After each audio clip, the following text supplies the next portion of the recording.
On Monday afternoon, Quinnipiac University's Office of Residential Life sent an email announcing that students will no longer have to pay the $50 fee to stay on campus during Thanksgiving break. This email comes after the Department of Cultural and Global Engagement spoke to administrators on behalf of international students. And a lot of people I know in DCG, we have Sarah Driscoll that had spoken with the administration.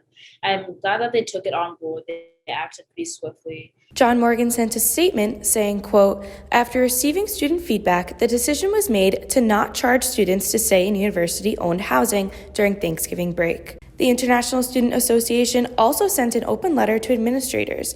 The letter requested first transparency from administrators and that no such fees be imposed on international students in the future. The ISA president said, quote, "They expect us to pay near hotel fees for this kind of living on campus, which was already promised and guaranteed in the housing contract you signed at the beginning of the year."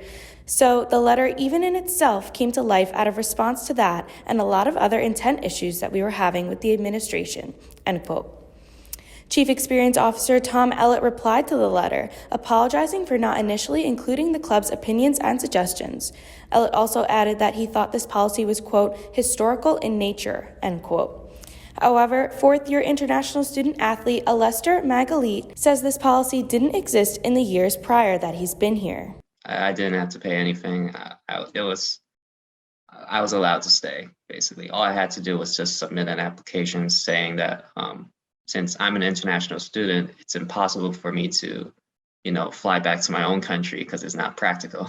Students think the fees are irrational and shouldn't have been imposed at all. It should be the standard. I think that's how it should have been to begin with. That's how it was in my freshman year. I think it's kind of expected for what a university should do for international students. Reporting for Q30 News, I'm Vanessa Blasi.